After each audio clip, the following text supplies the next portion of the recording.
देखिए, स्वाभाविक है। मैं पहले तो धन्यवाद देना चाहता हूं कि यूथ कॉन्क्लेव के तौर पर आपने कार्यक्रम किया और इसमें पॉजिटिव इंडिया के तरफ से जो ये पूरे चीज़ों का ऑर्गेनाइज किया, इसके लिए भी मैं शुक्रिया करता हूं।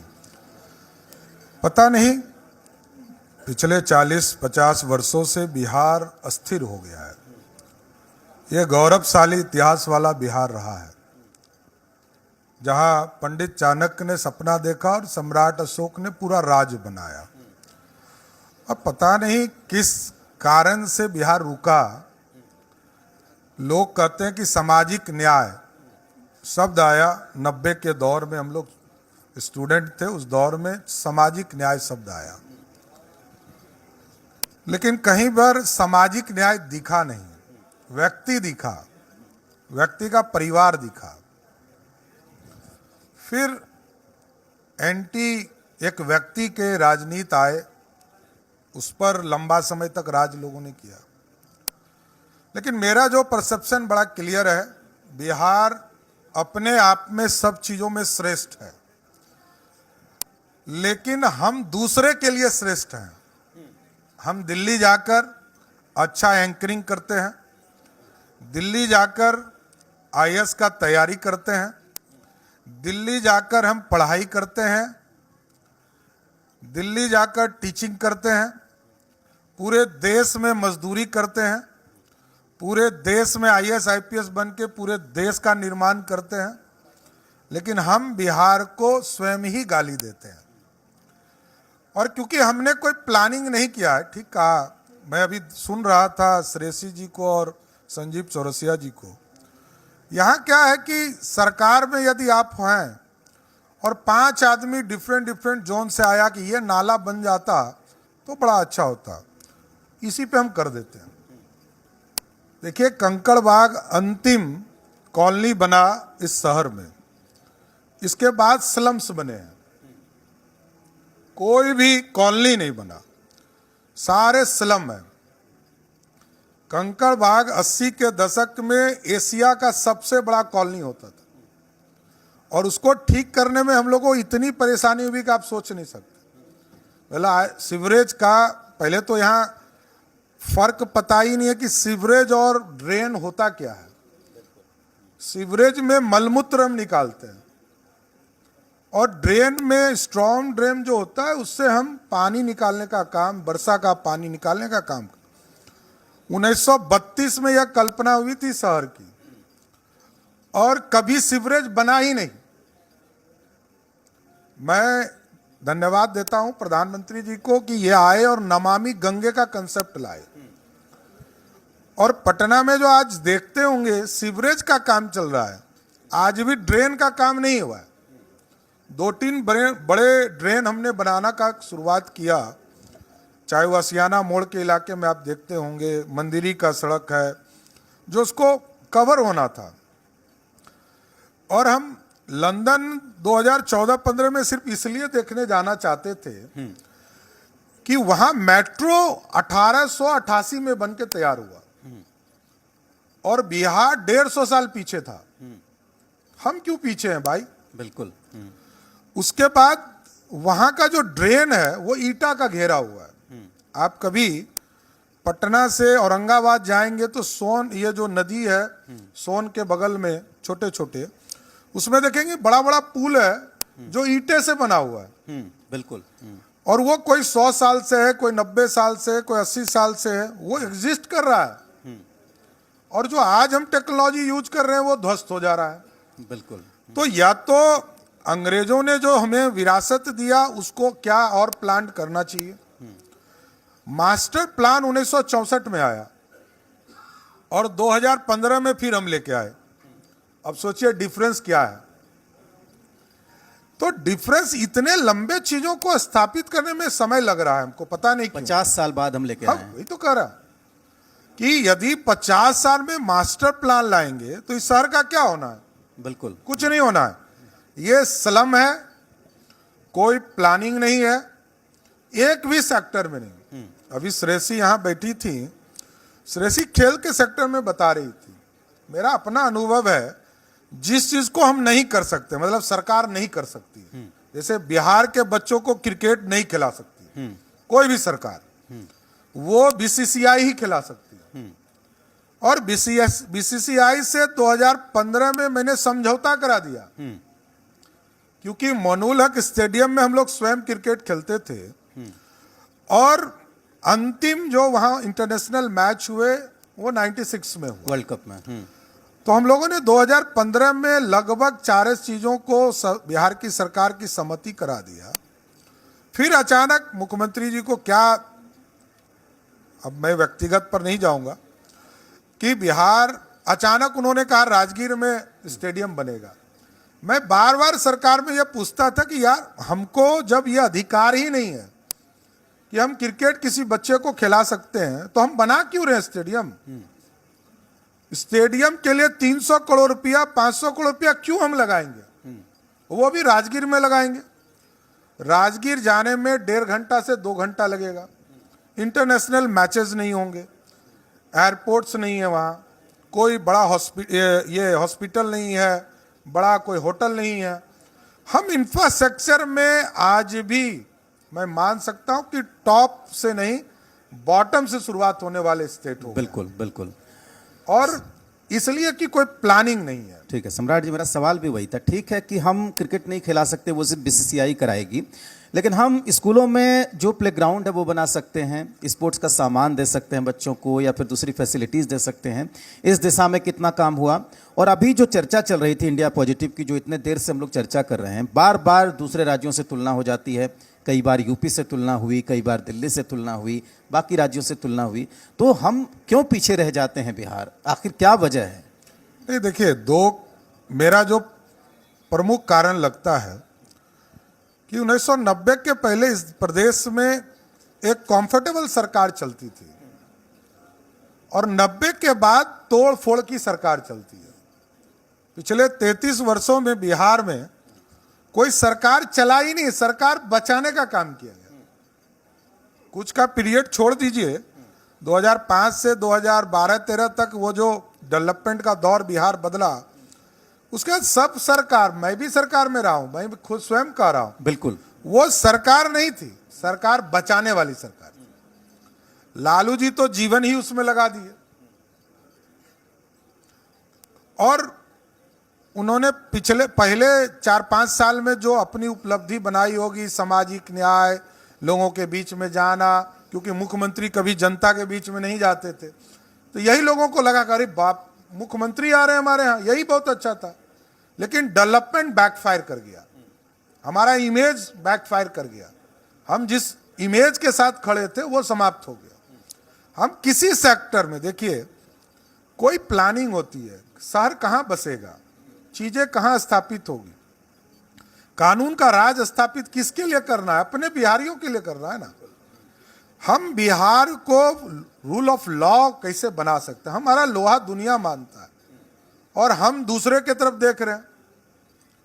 कोई किसी सेक्टर में आप चले जाइए राजेश जी, हम कंफ्यूज हैं, पता नहीं क्यों।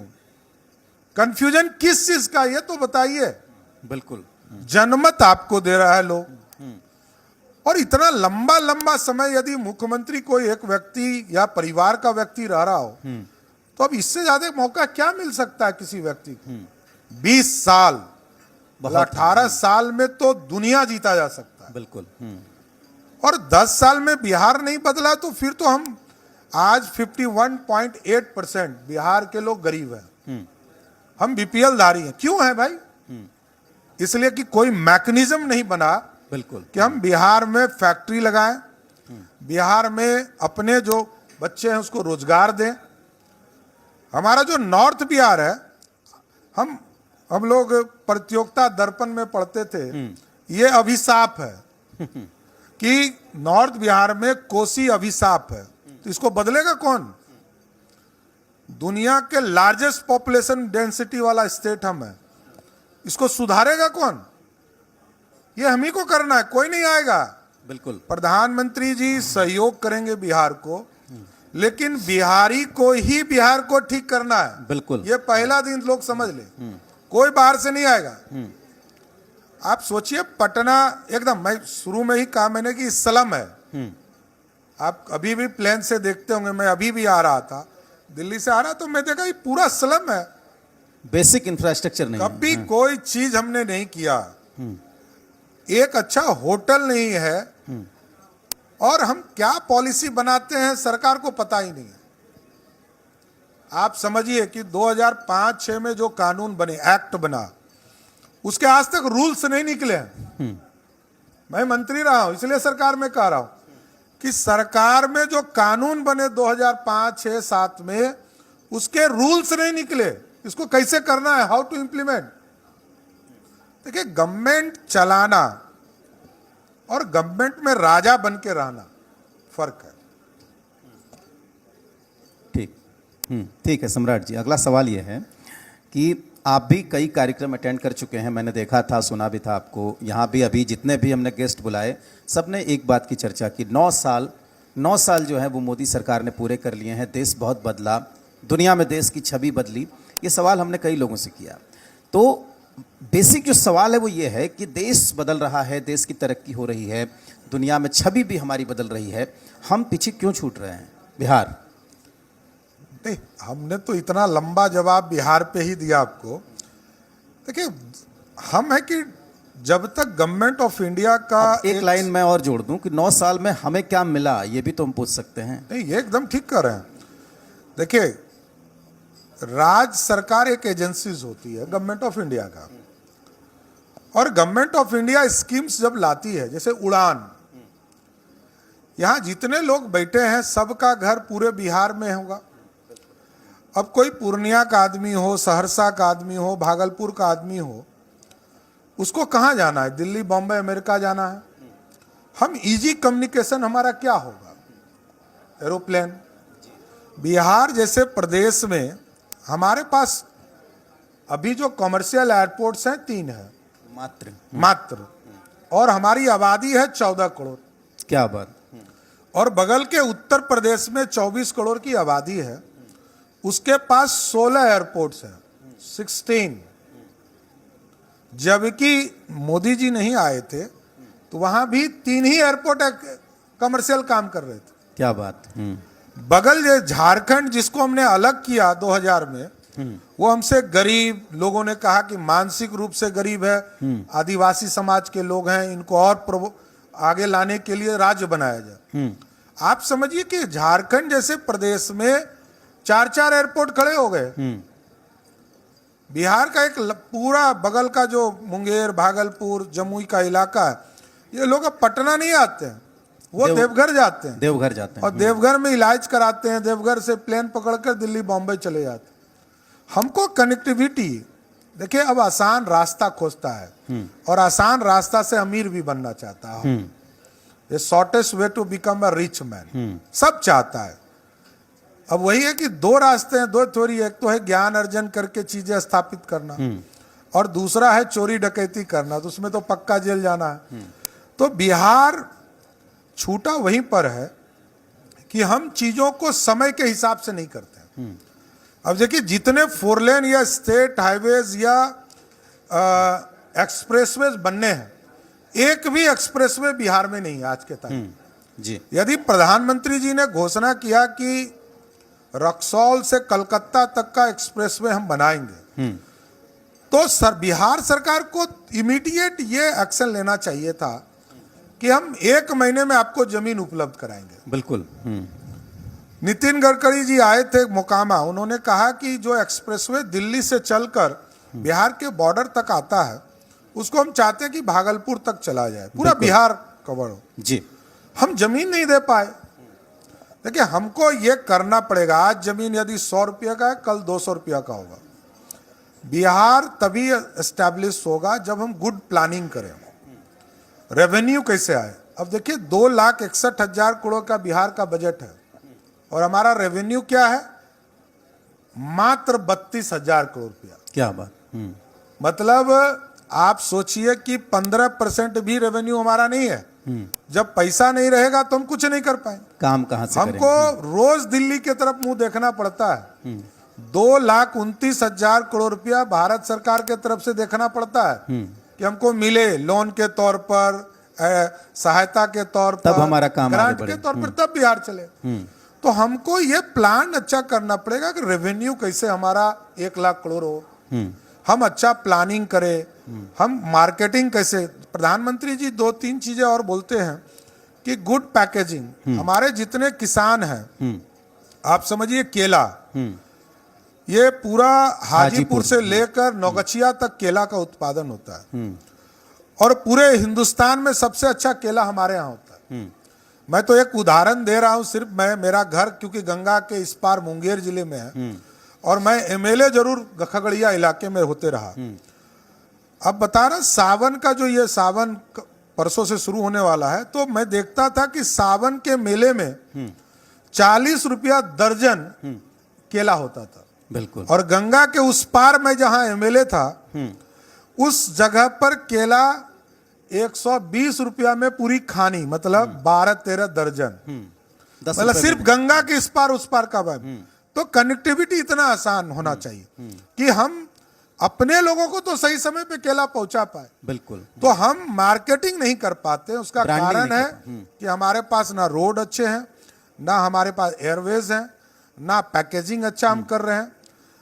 तो हम इंटरनेशनल मार्केट में जब तक नहीं जाएंगे तब तक हमारा कुछ नहीं हो सकता। बिल्कुल। हम मक्का बता रहे हैं कि मक्का हम दुनिया के लार्जेस्ट प्रोड्यूसिंग वाला डिस्ट्रिक्ट है, मोतिहारी और खगड़िया, और हम मक्का बेचने कहाँ जाते हैं, या तो अहमदाबाद या हैदराबाद।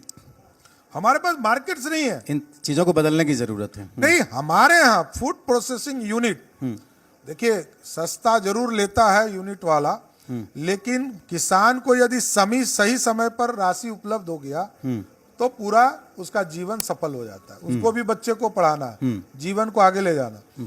तो हमको लगता है कि हमारा मार्केटिंग, हमारे इंफ्रास्ट्रक्चर और हमारी प्लानिंग, ये 3 चीजों को ठीक करने की जरूरत है। जी बिल्कुल।